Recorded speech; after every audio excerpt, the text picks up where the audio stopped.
Rickets रोग अथवा सूखा रोग को समझाएंगे, जिसके अंतर्गत रिकेट्स क्या होता है, रिकेट्स के कौन कौन से लक्षण होते हैं, रिकेट्स अथवा सूखा रोग के कारण कौन कौन से हैं, रिकेट्स का निदान कैसे किया जाता है, रिकेट्स की रोकथाम कैसे करें, रिकेट्स अथवा सूखा रोग का उपचार क्या है। तो चलिए सबसे पहले आपको बताते हैं कि रिकेट्स रोग क्या होता है। तो रिकेट्स एक हड्डी का रोग होता है, हड्डी का रोग जो बच्चों को प्रभावित करता है, यानी कि बच्चों में यह रोग होता है जिसमें बच्चों की हड्डियां बहुत कमजोर और नर्म हो जाती हैं। क्या होता है इसमें कि जो बच्चों की हड्डियां होती हैं बहुत कमजोर हो जाती हैं, नर्म सी हो जाती हैं, मुलायम सी हो जाती हैं, जिससे उनकी हड्डियां मुड़ जाती हैं और आसानी से टूट भी जाती हैं।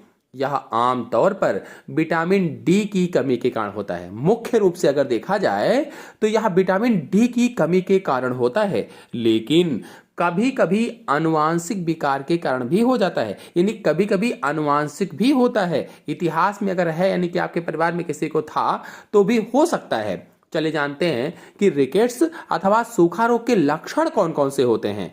तो रिकेट्स के सबसे आम लक्षण जिनमें से पहला है लक्षणों में देर से विकास, मतलब धीमी गति से रुकी हुई वृद्धि होती है।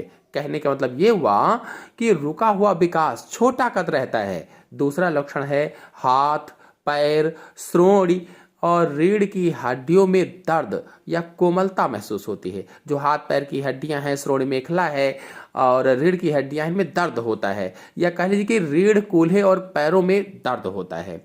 धनुष के आकार की टांगे हो जाती हैं, जो टांगे हैं धनुषाकार हो जाती हैं, धनुष जैसी हो जाती है, टेढ़ी टेढ़ी सी।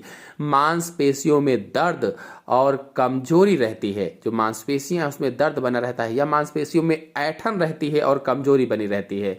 फिर अगला दांतों की विकृति होती है। दांतों में विकृति में कौन कौन सी, दांत बनने में देरी हो सकती है, दांतों की संरचना अच्छी नहीं हो सकती, टेढ़ी मेढ़ी हो सकती है।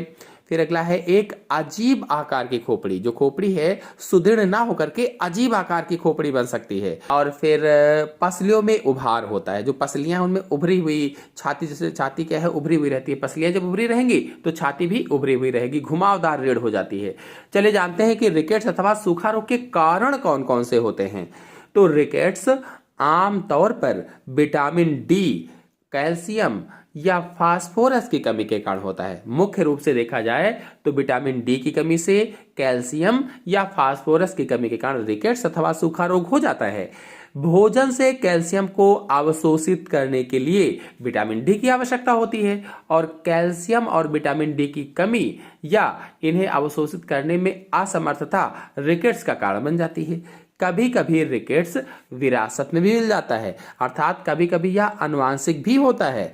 यह आमतौर पर बच्चों में होता है क्योंकि उनमें हड्डियां तेजी से बढ़ती हैं। चलिए आपको बताते हैं कि रिकेट्स का निदान क्या है। तो रिकेट्स का निदान कई परीक्षणों का उपयोग करके किया जा सकता है, जैसे शारीरिक जांच के द्वारा, रक्त परीक्षण के द्वारा यानी ब्लड की जांच के द्वारा, लंबी हड्डियों का एक्सरा करके, या हड्डी का सीटी स्कैन करके आदि के माध्यम से पता लगाया जा सकता है। चलिए बताते हैं कि रिकेट्स की रोकथाम कैसे करेंगे। तो कैल्शियम और फास्फेट के आहार का पर्याप्त सेवन करें, यानी जिनमें ये चीजें पाई जाती है इसको सेवन करें। विटामिन डी के स्तर को बनाए रखें, जो विटामिन डी है इसके स्तर को बनाए रखें, रिकेट्स को रोक सकते हैं इतने काम करके। यदि विटामिन डी या कैल्शियम की कमी से सूखा रोग होता है तो आहार द्वारा इसकी पूर्ति करके ठीक किया जा सकता है और बच्चों की हड्डियों की समस्या से बचा जा सकता है। आनुवांशिक कारणों से होने पर अतिरिक्त दवाओं और विशेषज्ञ की जरूरत होती है। अगर जेनेटिक है तो अतिरिक्त दवाएं लेना पड़ेगा, किसी विशेषज्ञ डॉक्टर को दिखाना पड़ेगा। कुछ कंकाल रोगों में शल्य चिकित्सा भी करनी पड़ सकती है, यानी ऑपरेशन भी करना पड़ सकता है। चलिए आपको बताते हैं कि रिकेट्स के उपचार क्या हैं। तो उपचार में धूप में रहना, यानी सूर्य के प्रकाश में बैठें, विटामिन डी और कैल्शियम युक्त भोजन करें, मतलब ऐसा आहार लें जिसमें कैल्शियम और विटामिन पर्याप्त हो, पूरक दवाएं और कभी कभी शल्य चिकित्सा की भी जरूरत हो सकती है। रिकेट्स के उपचार की सामान्य विधि विटामिन डी और कैल्शियम की खुराक है, लेकिन डॉक्टर के निर्देश से दवाई लेनी चाहिए। हड्डी की गंभीर विकृति को ठीक करने के लिए सर्जरी की जरूरत डॉक्टर बता सकते हैं। आशा है आपको अच्छे समझ में आया होगा। धन्यवाद।